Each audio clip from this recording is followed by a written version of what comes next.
Magandang araw kaibigan! Tuloy po kayo sa Felicidad's Channel. Sa mga kwento ng buhay at pag-ibig na hinalukay sa natatagong baul ni Felicidad. Pero bago po tayo magpatuloy, huwag niyo pong kalilimutan na i-like ang video, i-subscribe ang channel, at i-click ang notification bell para lagi kayong updated sa mga parating pa na upload.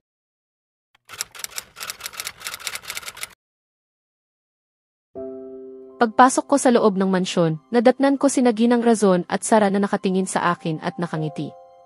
"Kamusta?" bati ko ng medyo alanganin. "Hey," nakangiting sagot ni Sara. "Kaya pala, nasa labas ka kasama si Dante?" Tanong ni Ginang Razon habang papalapit sa akin. "Hindi, ibig kong sabihin, lumabas ako kasama si Martin pero si Dante ang naghatid sa akin dito," mabilis kong paliwanag. "Oo," tugon ni Sara habang nanlilisik ang mga mata sa akin sa paraang nakakaloko. Napakunot ang noo ko. "Bakit?" tanong ko, litong-lito sa kanyang kilos. "Wala naman," sagot niya sabay ngiti. Magtatanong pa sana ako ulit nang biglang magsalita si Ginang Razon. "Crystal, mamimili kami. Gusto mo bang sumama?" tanong niya. Gusto ko sanang sumama, ngunit kailangan kong mag-ipon para sa hinaharap. At kilala ko silang dalawa, siguradong sa mamahaling lugar sila pupunta. "Pasensya na po, Ginang Razon. Kailangan kong mag-aral," mahinahon kong tugon, ngunit kapwa sila napasimangot. "Naku, Crystal. Puro aral na lang ang alam mo. Matuto ka namang mag-enjoy sa buhay." "Halika na," reklamo ni Sara. "Pero." "Wala nang pero. Sasama ka, at yan ang final," mariin niyang sabi sabay hila sa aking kamay. Tumingin ako kay Ginang Razon para humingi ng saklolo, ngunit natawa lamang siya at pinagmasdan kami. Wala na akong nagawa kundi sumama, bagaman pinangako ko sa sarili kong hindi ako bibili ng mga bagay na hindi naman kailangan. At hindi nga ako nagkamali, dinala nila ako sa pinakamahal na mall sa Quezon City. Minsan pa lang akong nakarating dito noon, kasama ang dati kong amo, para buhatin ang mga pinamili niya. Habang tinitingnan ko ang paligid, talagang namangha ako sa ganda ng interior. Ngunit nang makita ko ang mga presyo, agad akong natahimik. Maging ang simpleng hikaw ay napakamahal. Gusto ko nang umalis, ngunit gusto ko ring maglibot dahil noon, hindi ko naranasan iyon. "Halika, mamili muna tayo ng mga damit," yaya ni Sara. Tumango kami ni Ginang Razon at sabay-sabay kaming nagtungo sa seksyon ng mga damit. Napakaganda ng mga disenyo, malalambot ang tela, makulay at elegante. Habang si Sara at Ginang Razon ay abala sa pagpili, ako naman ay naglibot at humahaplos sa tela ng ilang damit. "Crystal," tawag ni Sara. Paglingon ko, tinawag niya ako kasama si Ginang Razon. Agad niyang hinawakan ang kamay ko at hinila ako papunta sa isang tindahan. Pagharap namin sa shop, itinuro niya sa akin ang karatula. "Amelia Dresses." Tumingin ako sa kanya nang may pagtataka. Napangiwi siya nang makita ang aking reaksyon at natawa si Ginang Razon. "Aba, hindi mo ba nakikita?" "Amelia Dresses," sabi ni Sara habang itinuro si Ginang Razon. Nanatili akong naguguluhan. Si Mama ang pinakamataas na pinuno ng Amelia Dresses. Kumpanya niya ito, paliwanag ni Sara sabay tampal sa kanyang noo. Nanlaki ang mga mata ko. "Diyos ko! Patawad po, hindi ko po alam." Sabi ko, halatang nahihiya. Natawa lamang sila. "Walang problema. Halika, pili tayo ng magagandang damit para sa'yo," masayang sabi ni Ginang Razon. Sumunod ako sa kanila papasok. Pagpasok namin, agad na lumapit si Ginang Razon sa may-ari ng shop na tila magalang na tumayo nang makita siya, habang si Sara ay abala sa pagtingin ng mga bagong koleksyon. Ako naman ay tahimik na tumitingin sa mga damit, napakaganda at napakalambot ng tela.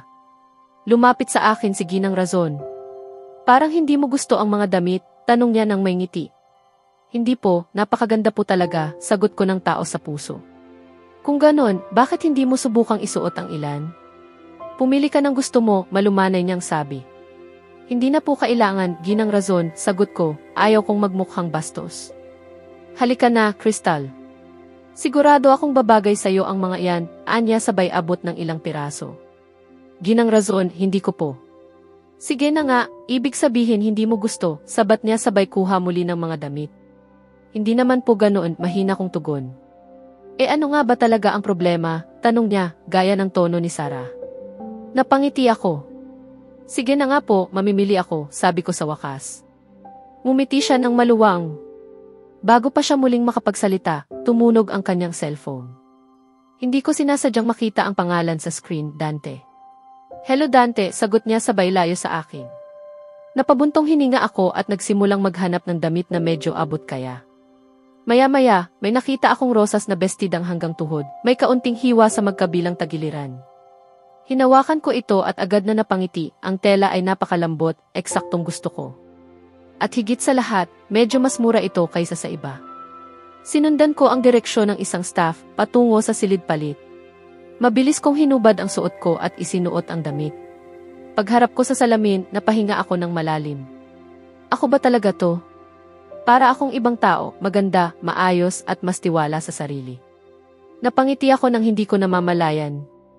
Tama si Sarah. Minsan, dapat ding maranasan ang mga bagong bagay. Oo, maaaring magastos, pero nagbibigay ito ng kakaibang karanasan. Kinuha ko ang aking telepono upang mag-selfie. Lumabas ako ng silid palit para kunin ito sa kabilang mesa, ngunit sa kasamaang palad, nadulas ako. Bago pa ako tuluyang bumagsak, may kamay na agad na humawak sa aking pulso. Pagtingin ko, nanlaki ang mga mata ko, si Dante. Pareho kaming nagulat. Pinagmasdan niya ako mula ulo hanggang paa, hindi kumukurap.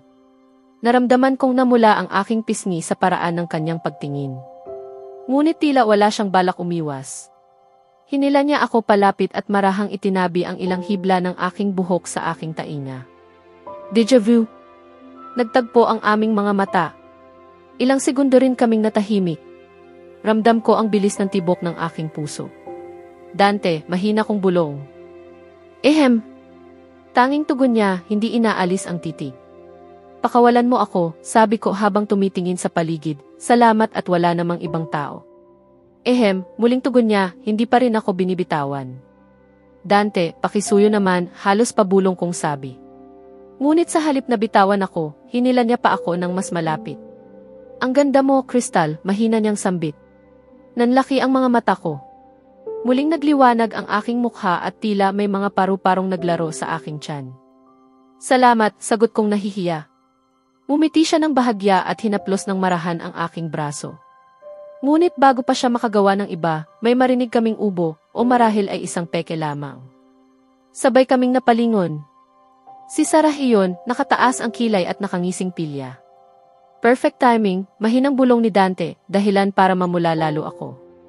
Perfect timing, bulong ni Dante ng dahan-dahan, dahilan upang manlaki ang aking mga mata sa gulat. Lumingon ako kay Sarah na noon ay nakangisi pa, ngunit agad ding naglaho ang kanyang ngiti nang mapagmasdan niya ako mula ulo hanggang paa. Oh, Diyos ko, Crystal. Ang ganda-ganda mo, ani Sarah habang papalapit sa akin. At ibang-iba ka rin, dagdag pa niya habang marahang pinapaikot ako. Napatawa ako sa ginawa niya. Ngayon ko naintindihan kung bakit si Dante ay natigilan siya nang makita ang matalim na tingin ni Dante. Umiti siya ng may kahulugan. Ano nang ginagawa ninyong dalawa kanina? Tanong niya. Napalunok ako at tumingin kay Dante na walang pakialam. Iniligtas niya ako, sabi ko bigla, dahilan upang tumaas ang kilay ni Sarah. Iniligtas ka? Mula kanino? Tanong niya habang nakataas ang kilay. Narinig kong napatawa si Dante sa tanong ni Sarah. Siyempre. Muntik na akong matumba kaya't nasalo niya ako. Mahina kong sabi, sabay iwas ng tingin sa kanilang dalawa. Ang kalat mo talaga, puna ni Sarah, dahilan upang lingunin ko siya ng masama. Sa gilid ng aking mata, nakita kong nakangisi si Dante. Hangal. Pero, Dante, anong ginagawa mo rito? Tanong ni Sarah.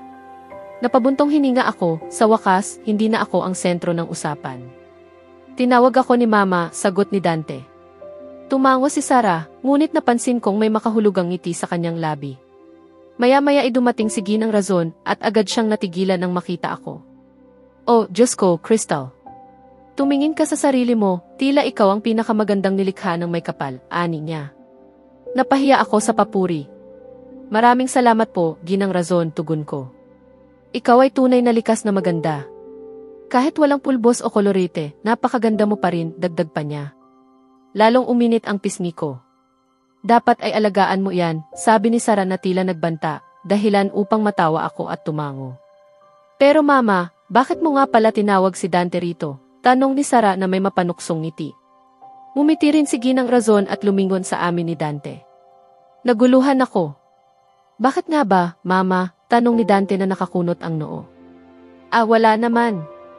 Gusto ko lang marinig ang iyong opinyon, pero ngayon ay nakuha ko na ang kasagutan, sagot ni Ginang Razon na may ngiti. Lalong naguluhan si Dante. Sige, mamili na tayo. Nandito naman si Dante para magbuhat ng ating mga pinamili, sabik na sabi ni Sarah, bago mabilis na tumakbo palayo, wari alam na niya na magagalit si Dante. Napatawa ako sa kanila, ngunit agad akong tinapunan ni Dante ng masamang tingin. Agad ding nawala ang aking tawa at bumalik ako sa silid pagsubok. Pagkapasok ko roon, muling bumalik ang aking tawa, ngunit agad din akong namula nang maalala ko ang sandaling pinagsaluhan namin ni Dante. May kakaibang epekto siya sa akin, isang mabuting pakiramdam kung tutuusin. Ngunit isinantabi ko ang aking iniisip at nagsimulang magpalit ng damit. Paglabas ko ng silid, nagtungo ako sa bayaran. Bibilhin ko po ito. Pakibil na lang, sabi ko sa babaeng nasa counter. Napatingin siya sa akin na tila nagulat. Ano po iyon? Gusto ko pong bilhin ang damit, ulit ko. Miss, sabi ng cashier, sinabi ni Ginang Razon na kayo ay pamilya, at ang pamilya niya ay hindi kailangang magbayad dito, mahinahon niyang sagot. Tinawag niya akong pamilya? Ako. Napasinghap ako at marahang pinisil ang sarili. Hindi ako nananaginip. Ngunit nagpasya akong bayaran pa rin ito. Panandalian lang ako sa kanilang pamilya, ayokong samantalahin iyon. Hindi po, hindi ako makakatanggap ng libreng gamit, git ko. Pasensya na po, miss, ngunit hindi ko talaga pwedeng tanggapin ang bayad ninyo, matigas niyang tugon. Ngunit, naputol ako nang marinig ko ang tinig ni Ginang Razon. Ano nang nangyayari rito, tanong niya. Ginang Razon, nais po niyang bayaran ang kanyang damit, sagot ng babae. Napailing si Ginang Razon at lumapit sa akin. Crystal, ikaw ay bahagi ng aming pamilya. Bilang pamilya, hindi mo kailangang magbayad para sa bagay na sayo rin naman, wika niya. Ngunit ayokong abusuhin ang inyong kabaitan, sagot ko. Hindi mo ako inaabuso, Crystal, wika niya sabay utos na ipabalot ang damit. Ginang Razon, pakiusap. Hindi na, Crystal. Huwag mo nang ipilit, wika niyang may otoridad. Ngunit, Ginang Razon, hindi po ngayon. Madalas ay sinusunod ko ang inyong nais, ngunit hindi ngayon. Babayaran ko ito o hindi ko na lang kukunin, mariin kong tugon. Tila nagulat siya, ngunit sa kanyang mga matay may bahid ng lungkot. Maayos lang iyon, iha, wika niya, bagamat halatang nalungkot. Patawad po, Ginang Razon. Hindi ko po intensyong saktan kayo, ngunit ayokong samantalahin ang inyong pinaghirapan. Alam nating pansamantala lang ako sa inyong pamilya, wika ko.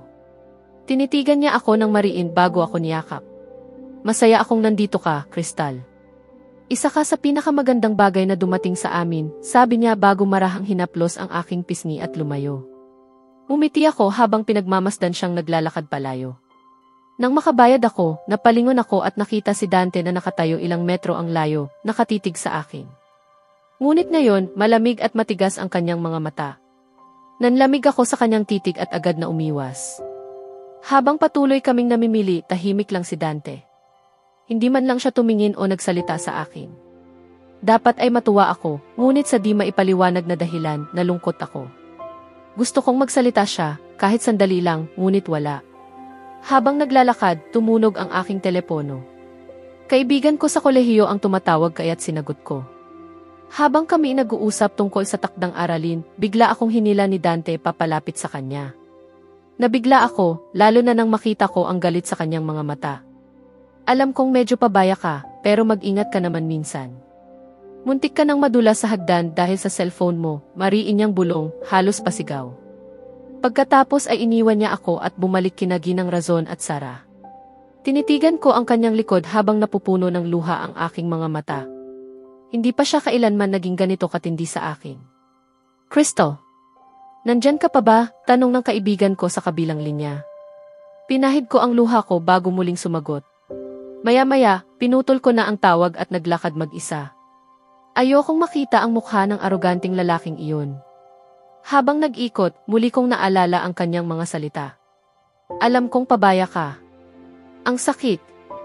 Hindi dahil unang beses akong nasabihan ng masakit, kundi dahil siya ang nagsabi.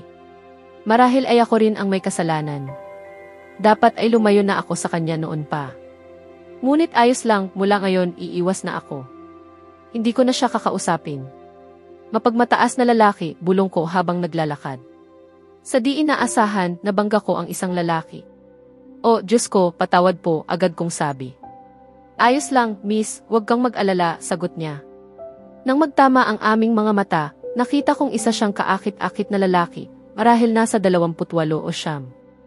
Nakaputing t-shirt, itim na leather jacket, maong na itim, at sapatos na itim din, may hikaw siya sa kaliwang tainga, bagay na nagbibigay sa kanya ng bad boy na dating. Muli, paumanhin po, sabi ko. "Wala iyon, miss. Ako nga yata ang bumangga sa'yo," sagot niya sabay ngiti.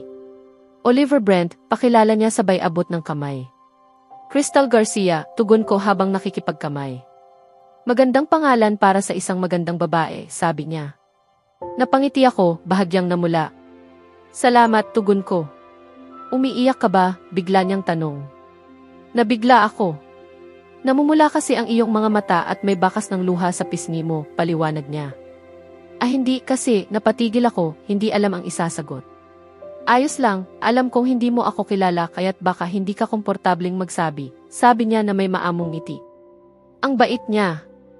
Sa totoo lang, bumagsak ako sa exam at natatakot akong sabihin sa pamilya ko. Kaya ako umiiyak, nagsinungaling akong hindi ko rin alam kung bakit. Iyon lang. "Sabihin mo lang sa kanila, ginawa ko ang lahat, pero siguro hindi ako paborito ng guro," biro niya. Tila yata pinakamalaswang palusot iyon. "Kahit bata may mas magandang dahilan," sabi ko, nakasimangot ng bahagya. Ngumiti siya.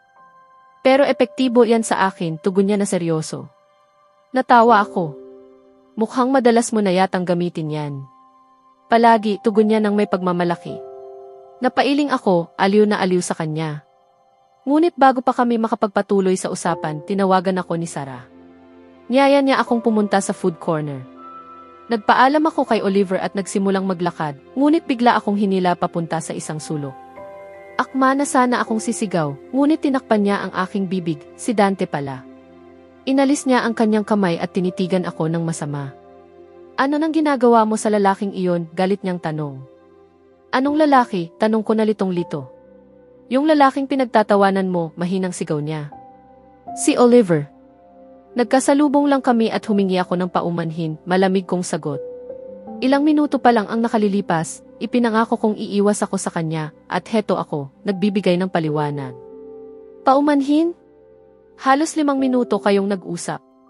Hindi yon simpleng paghingi ng sorry, kaya't sabihin mo ang totoo," galit niyang wika. "Tinitiktikan mo ba ako?" tanong ko, at saglit siyang umiwas ng tingin bago muling tumitig ng mariin. "Sagutin mo muna ako," matigas niyang sabi. "Hindi ko sasagutin yan," sabi ko sabay talikod, ngunit mabilis niya akong hinila pabalik.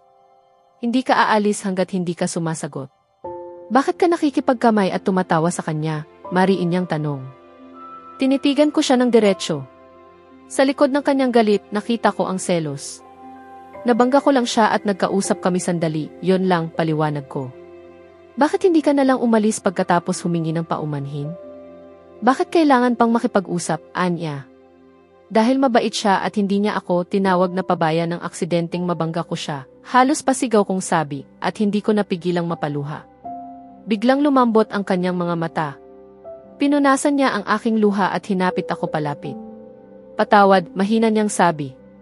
Nagulat ako, totoo ang pagsisisi sa kanyang tinig. "Galit lang ako kanina, pero hindi ko dapat sinabi iyon," dagdag pa niya. Tumango ako. "Masakit yung sinabi mo," mahinahon kong sagot. Napangiti siya ng bahagya. "Alam ko." At humihingi ako ng tawad. "Hindi ko na ulitin," sabi niya. Ngumiti ako. At doon ko na nga muling nabali ang aking pangakong hindi ko siya kakausapin. "Pero bakit ka nga ba galit?" tanong ko. Bigla siyang nanigas at umiwas ng tingin. "Dante," tawag ko. Nanikip ang kanyang panga. "Wala iyon," malamig niyang sagot. "Dante," muli kong tawag, at sa pagkakataong iyon ay hinarap niya ako. Nanlaki ang aking mga mata, pulang-pula ang kanyang mga mata. Narinig ko ang usapan ninyo ni Mama, wika niya. Anong usapan, tanong ko. Tungkol sa pagtawag mo sa sarili mo na pansamantalang miyembro ng aming pamilya, mariin niyang sabi. Tumingin ako sa iba bago muling hinarap siya. Hindi ba totoo naman? Alam nating pareho na pansamantala lang ako sa bahay ninyo. Kapag natapos na ang lahat ng kaguluhan, aalis ako. Maghihiwalay tayo at marahil ay hindi na muling magkikita. Nandyan lang ako sa buhay ninyo ng ilang buwan. Ayokong masanay sa mga bagay na alam kong lilipas lang. Masakit mawala ng mga taong naging mahalaga. Kaya tinawag kong pansamantala ang sarili ko. Dahil ganoon naman talaga ang ugnayan natin, paliwanag ko. Tinitigan niya ako ng malumanay. Patawad, Crystal. Patawad talaga, sabi niya. Umiling ako. Hindi ako ang dapat humingi ng tawad, tugon ko, bagaman hindi ko alam kung bakit. Miss na miss mo lang ang pamilya mo, Crystal. Nasasaktan ka sa pag-iisa, mariin niyang wika.